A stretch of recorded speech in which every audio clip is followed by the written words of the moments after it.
Ditunjuk siapa yang menulisnya, tulisannya yang bagus, soalnya yang pertama maju lagi memaafkan enak saja.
Yang memaparkan masing-masing zona kelompok oleh lebih dari satu.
Jangan lupa like, comment, and subscribe Rusdian Channel.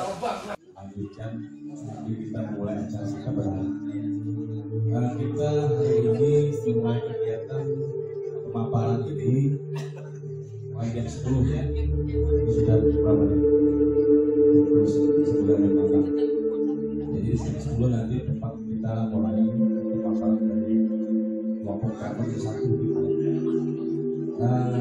Baik, Bapak Ibu sekalian yang kami hormati, maksud Bapak narasumber yang datang di hari ini, supaya kita bisa langsung ya kita hari ini latihan dan proses kita bisa selesai. Jadi perlu kita sepakati terlebih dahulu untuk pemaparan ini kita setting waktunya 5 menit mungkin Pak ya, cepat 5 menit untuk memaparkan, kemudian nanti 10 menit ini untuk melakukan koreksi komentar dari penilai narasumber untuk memberikan masukan terkait dengan informasi paparan yang disampaikan. Jadi oleh karena itu mohon nanti kita bisa menyesuaikan dengan persediaan waktu yang ada. Artinya teman-teman tagana yang sudah membuat materi pembahasan kasus ya nanti disampaikan secara efektif, mungkin hal yang pokok saja nanti dipaparkan, lebihnya data-data yang bisa dibaca nanti bisa sambil dibutuhkan saja begitu. Nah dari paparan keseluruhan itu dari 4 kelompok ini sudah 1 jam. Kalau kita mulai dari pukul 10 jam 11 kita sudah selesai. Nanti ada juga masih waktunya nanti kita bisa untuk ada koreksi dan sebagainya sekitar 15 sampai 20, jadi 11.20 maksimal 11.30 apa?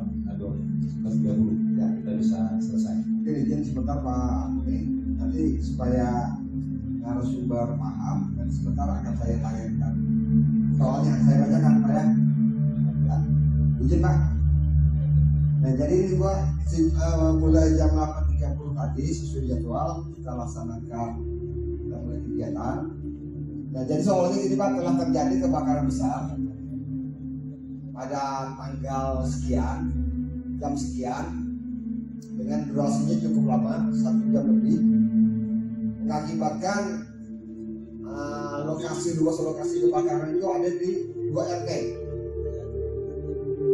dengan mengakibatkan terpaparnya sekitar ada 22 rumah, Bangsalam, itu 2 ruko, tempat ibadah, masuk posyandu, dan korbannya ada 32 kakak dan ada 128 jiwa.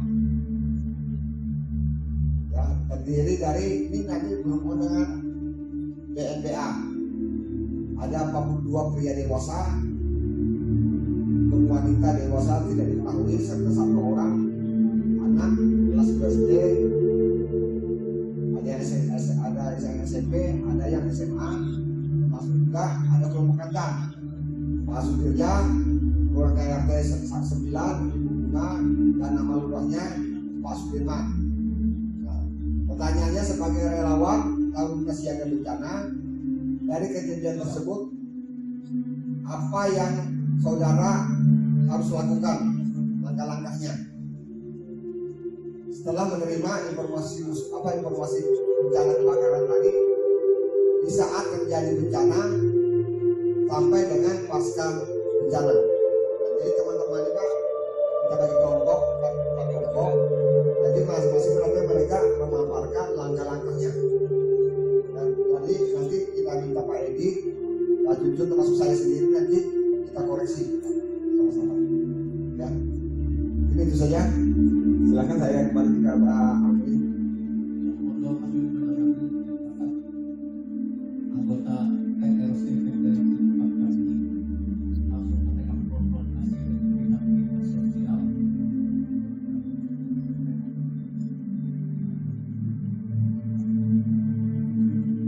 Dan setelah kami sampai di tempat TRC kami di Pukul 3, TRC kami sudah sampai di TKP, kemudian berkoordinasi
kelompok 1. Luar biasa ya paparannya, dan waktu yang mampu diberikan efektif dimanfaatkan ya.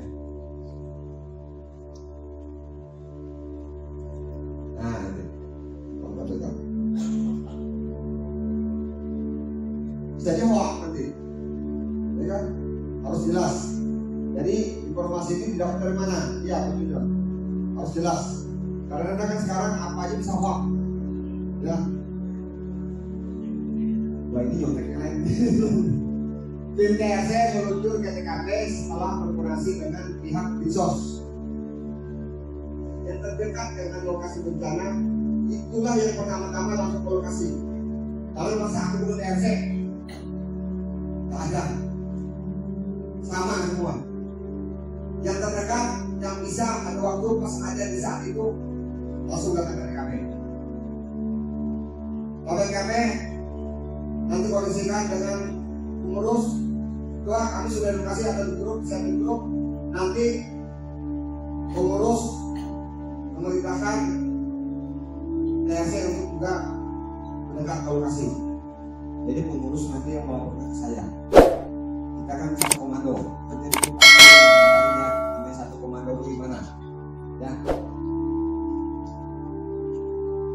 Masyarakat yang terpapar, masuk juga jumlah rumah yang terbakar. Selanjutnya melakukan pendataan korban ke pihak RT setempat. Nah ini saya tanya, waktu pendataan ke RT setempat ini kita meminta data kependudukannya apa tidak? Itu kan ada lagi di RT ada lurah. Saya di kelurahan itu ada data, ya.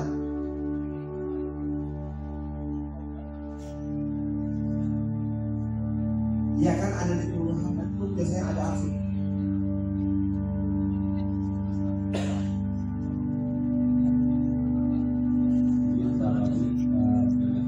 Ya oke. Nanti kita tanyakan. Itu kalau ngomongnya kebakaran ngomongnya rumah RT itu teknis saja. Kan ada pihak kelurahan, dan di kelurahan ada pihak kecamatan, dan di kecamatan data penduduk Samarinda semua ada di Dukcapil. Ya. Nah, jadi ada itu nanti kalau masalah data, kalau sudah ranahnya mungkin rumah RT kebakar, nanti untuk urusannya sos. Rumah RT di luar kan ada juga nanti urusan sos, penting ada by name, by address. Jangan lupa like, comment, and subscribe Rusdian Channel. Entah dari 112, entah dari tim damkar, biasanya kita mendapatkan informasi kebencanaan itu apa. Kalau itu bencana kebakaran berarti dari informasinya damkar. Kalau bencana alam mungkin dari BPBD Pak ya. Nah, jadi langkah kita ini sebagai Tagana Kota Samarinda, kita itu mungkin di bagian paskanya, bukan di pranya, karena itu ada ranahnya stakeholdernya damkar. Nah, setelah kita melakukan terjun ke lapangan, kita langkah awalnya kita mencari informasi yang punya wilayah setempat. Itu ada dari RT SD 1 perempuan, SD 2. Untuk kategori laki-laki dewasa 42 orang, untuk kategori perempuan dewasa 57, bumil atau menyusui 4 orang, lansia laki-laki 6, perempuan 2. Untuk kategori anak sekolah yang tadi SD laki-laki 1 perempuan 2, SMP laki-laki 3 perempuan 3, SMU perempuan 2. Dan 8 jiwa terdampak ringan. Informasi yang didapat dari Ketua RT Bapak Sudirja selaku Ketua RT 8 dengan nomor HP 0812 sekian dan RT 9 Ibu Bungasari nomor HP 0821 sekian dengan Bapak Lurah Bapak Sudirman nomor HP 0812 sekian. Samarinda 29 Januari 2024. Tim reaksi cepat Tagana Kota Samarinda. Zona 2 Pak Mulyadi Roni Hadinata Leni, Supardi, Dimas, Tahir Agisti, Puji Lestari Rifai, Yuda Utari, Syarifah, Dani Wahyudi. Terima kasih. Oke, setelah kita mendapatkan TRC, Pak, kami berkoordinasi lagi dengan pengurus, karena semuanya itu bukan dari ranah kita yang menentukan. Terus setelah itu kita koordinasi dengan pihak terkait, stakeholdernya. Kemungkinan teman-teman setelah mendapatkan informasi dapur umum, kemungkinan kita koordinasi lagi sama dinas sosial untuk melakukan layanan dukungan psikososial untuk korban terdampak yang dimana mereka itu mengalami trauma healing. Oke, itu Baik, terima kasih. Beri tepuk tangan untuk kelompok 2. Saya harapkan zona 3 atau 4 ini penyempurnanya nanti. Ya. Tidak sangka saja. Jadi minta kerajaan di zona 1 ya. Tangannya bisa sosial siap membantu. Ya. Cuma jangan. Nanti saya tanya Pedi. Mau terjadi bencana kebakaran hutan atau rumah, bolehkah teman tagana ini ikut memadamkan api?